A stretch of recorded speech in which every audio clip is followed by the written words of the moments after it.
What's up, survivors? It's Michaela B here with another tea.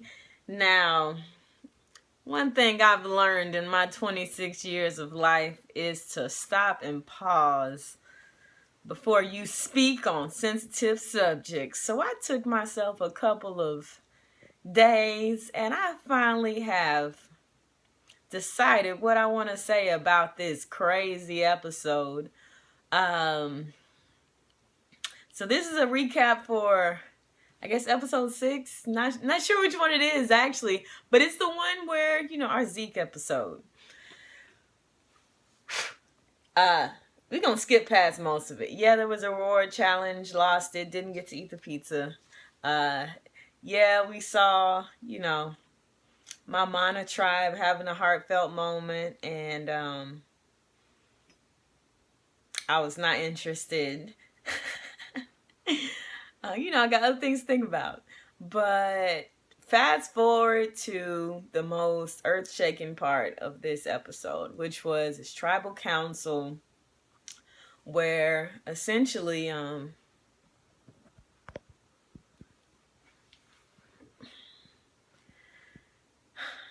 the best what's it called? It's not called the best getting to you. The game got the best of my good friend Varner. So I'll go ahead and say this up front. This is not going to be a Jeff Varner bashing video. I love Jeff Varner. I think he's a great guy. I think he's super fun. I think he is hilarious. He's one of the few people that I still talk to.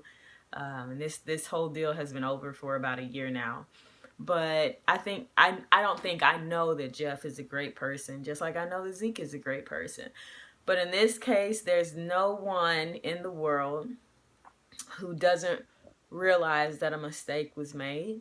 And I just encourage people, instead of, taking to Twitter and Instagram and bashing a person for a mistake, I just encourage you to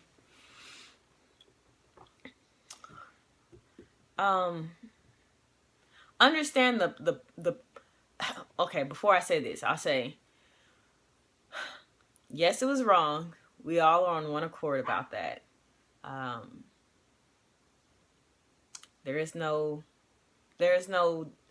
fighting that fact. But Jeff has known that he made a mistake for more than a year now.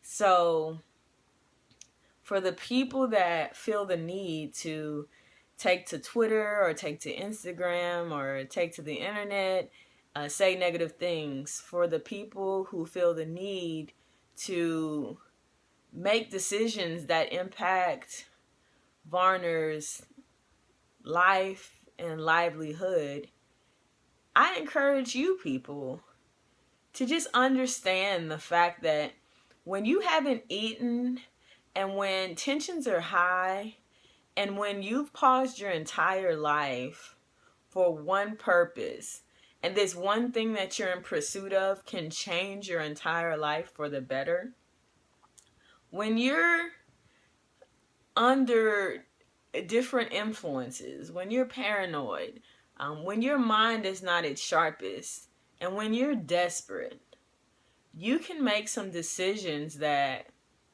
you would never make if you were fed, calm, safe, and secure.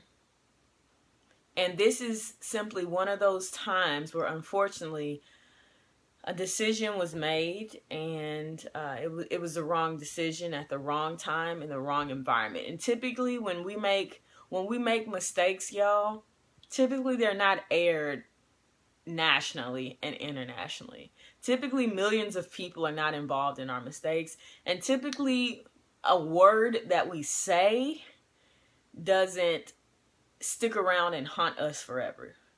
But y'all realize that one sentence that Varner said is going to haunt him and Zeke, essentially. But it's going to haunt him. And the reason I'm focusing on Varner in this video, it's not just because I like him, because I like Zeke too. Zeke's awesome. But Zeke has the support of the world right now.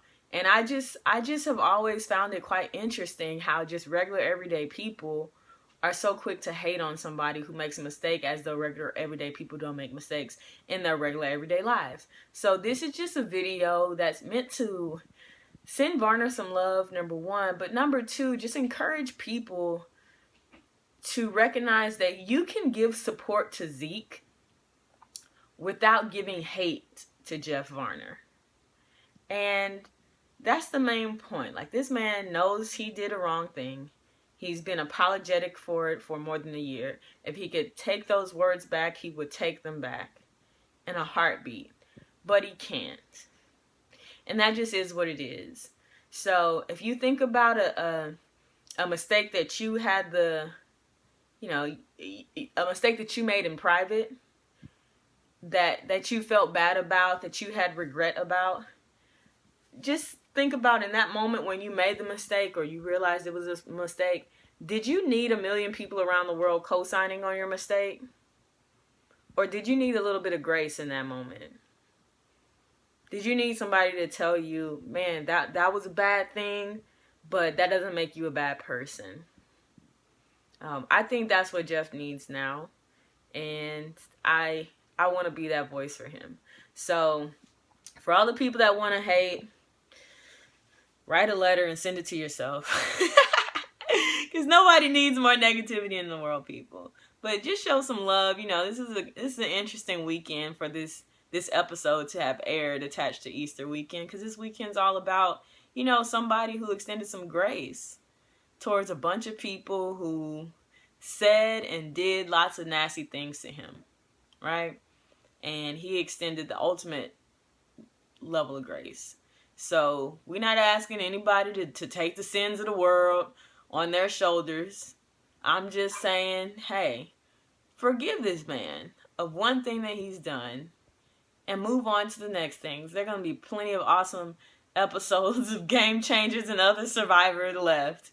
But, you know, just model the theme for this weekend. Give some compassion, give some grace, give some forgiveness, give some love. And let's put this thing to rest and go ahead and move forward with the awesome season of Survivor Game Changers, y'all. So that's my tea for this week. And then guess what? It's going to be so miraculous next week. Y'all just watch. Something great happens. We did it. All right. See y'all next week, 8/7 Central. Bye.